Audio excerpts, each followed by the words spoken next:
আসসালামু আলাইকুম প্রিয় ভিউয়ার্স, যারা ইউটিউব চ্যানেল থেকে দেখতেছেন সবাইকে আমাদের চ্যানেলে স্বাগতম এবং ফেসবুক পেজে দেখলেও তাদের সবাইকে স্বাগতম। তো গত বিশ্বকাপ ওয়ানডে বিশ্বকাপ যে আলোচনার মাধ্যমে ঘোষণা হলো নির্বাচক মিনহাজুল আবেদীন নান্নুর অধীনে বিতর্কিত সিদ্ধান্তে দল অনেক খারাপ হয়ে গিয়েছিল। দলে বিতর্কিত হয়েছিল, শেষ মুহূর্তে দলে অ্যাড হন মাহমুদুল্লাহ রিয়াদ, কিন্তু তামিম ইকবালকে চমক দিয়ে তামিম ইকবালকে দল থেকে বাদ দিয়ে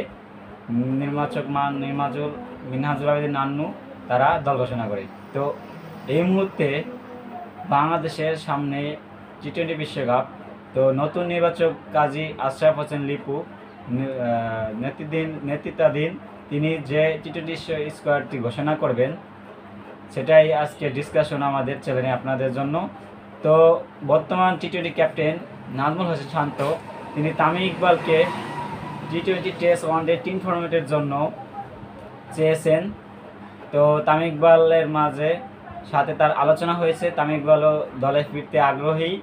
তো দেখা যাক, এখানে পাপন এরা আছে, আরও যে আমাদের নির্বাচক আছে তাদের সাথে কথা সিদ্ধান্ত হবে। তামিম ইকবাল যদি দলে ফেরেন তাহলে জিম্বাবুয়ে সিরিজেই তাকে দলের সাথে কন্টিনিউ করা হবে, দেখা যাবে। তো আমাদের যে 15 সদস্যের স্কোয়াড টি-20 বিশ্বকাপ যেটা হবে সেটার 1 নম্বরে যিনি থাকবেন, 1 নম্বরে থাকছেন সৌম্য সরকার, পার্ট টাইম সিমার অলরাউন্ডার বাংলাদেশ। তো 2 নম্বরে থাকবেন জুনিয়র তামিম, যিনি ওয়ানডে বিশ্বকাপে সফল না হতে পেলেও বিপিএলে দুর্দান্ত খেলেছেন, সেই হিসেবে তিনি দলে থাকবেন। এবং 3 নম্বরে থাকবেন যথারীতি টি-20 ক্যাপ্টেন নাজমুল হোসেন শান্ত, তিনি 3 নম্বরে থাকবেন। এবং 4 নম্বরে খেলবেন মিডল অর্ডার, 4 নম্বরে খেলবেন Towhid Hridoy, middle order batter. এবং 5 নম্বরে খেলবেন Shakib Al Hasan, spinning allrounder batter 2 হিসেবে তিনি খেলবেন। এবং 6 নম্বরে খেলবেন the silent killer Mahmudullah Riyad, তিনি পার্ট টাইম স্পিন বলও করতে পারবেন, অফ স্পিন, এবং ব্যাটিংয়ে তো যথারীতি তার দায়িত্ব আছেই। এবং লো অর্ডারে খেলবেন 7 নম্বরে জাকির আলী অনিক, হার্ড হিটার ব্যাটার এবং উইকেট কিপার ব্যাটার হিসেবে তিনি 7 নম্বরে খেলবেন। এবং 8 নম্বরে খেলবেন দ্য গ্রেটেস্ট অলরাউন্ডার মেহেদী হাসান মিরাজ, তিনি স্পিনিং অলরাউন্ডার, স্পিন বলের পাশাপাশি ব্যাটিংয়ে তিনি দায়িত্ব পালন করবেন। তার ব্যাটিং অ্যাবিলিটি অনেক ভালো, তিনি ওপেনিং, মিডল অর্ডার, লো অর্ডার যে কোনো পজিশনে খেলতে পারেন, তাই তাকে 8 নম্বরে রাখা হয়েছে। এবং 9 নম্বরে খেলবেন the greatest new addition leg spinner Rishad Hossain, যার মূল দায়িত্ব দলের লেগ স্পিন করা, এবং তিনি লেগ স্পিনের পাশাপাশি শ্রীলঙ্কা সিরিজে যে হার্ড হিটিং খেলাইছিলেন, অর্থাৎ খুব সুন্দর দুর্দান্ত একটা ইনিংস খেলেন, 48 রান না 46 রানের ইনিংস খেলেছিলেন। তো লেগ স্পিনার হিসেবে দলে থাকবেন রিশাদ হোসেন।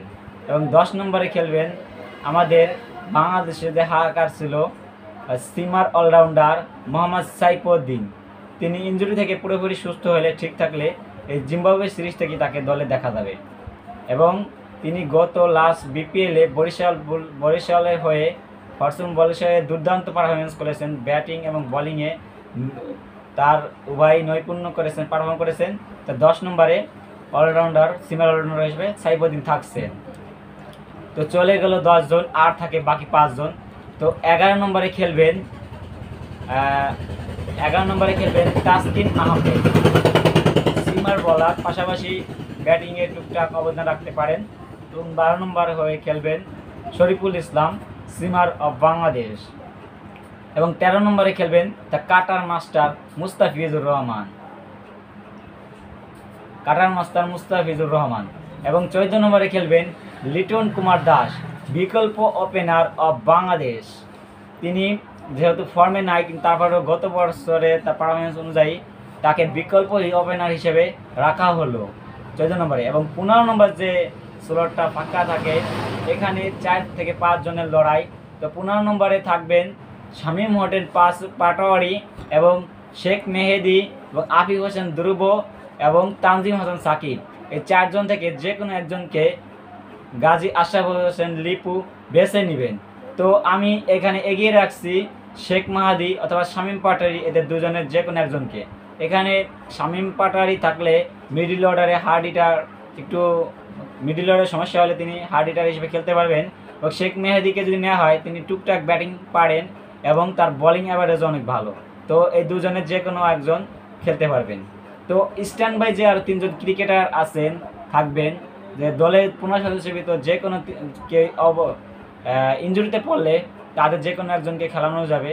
তো স্ট্যান্ড বাই হিসেবে ওপেনিংয়ে স্ট্যান্ড বাই ওপেনার হিসেবে থাকবেন এনামুলক বিজয়, যিনি স্ট্যান্ড বাই ওপেনার হিসেবে দুর্দান্ত খেলবেন এবং যিনি উইকেট কিপার হিসেবেও দলের ভূমিকা পালন করবেন। এবং 7 নম্বর হিসেবে যে থাকছেন তিনি হচ্ছেন আমাদের new pace bowling allrounder Tanzim Hasan Sakib. দলে যদি সাইফুদ্দিনের ইনজুরি হয় অর্থাৎ কোনো পেস বোলারের ইনজুরি হয় তখন তিনি পেস বোলার হিসেবে দলে ঢুকবেন স্ট্যান্ড বাই হিসেবে। 18 নম্বর যে লাস্ট স্ট্যান্ড বাই অপশন তিনি থাকবেন শামীম হোসেন পাটোয়ারি অথবা শেখ মাহাদি। তো এখানে লো অর্ডার হিসেবে যদি শামীম পাটোয়ারি অথবা শেখ মাহাদি যে কোনো একজন দলে চান্স পাবে, যে বাদ পড়বে তার থেকে সে এখানে স্ট্যান্ড বাই হিসেবে থাকবে। তো দর্শক, এটাই হলো আমাদের টি-20 বিশ্বকাপের 15 সদস্যের একাদশ স্কোয়াড 15 সদস্যের। তো আপনাদের কাকে মনে গায়ে রাখলে দলে ভালো হতো কমেন্ট বক্সে অবশ্যই জানাবেন, এবং নতুন হয়ে থাকলে আমাদের চ্যানেলটি অবশ্যই সাবস্ক্রাইব করে রাখবেন এবং ইউটিউব চ্যানেলে ভিডিওতে লাইক দিয়ে পাশে থাকবেন, এবং আপনাদের মতামত থাকলে অবশ্যই কমেন্ট বক্সে জানাবেন। ধন্যবাদ সবাইকে, বাই বাই, টাটা।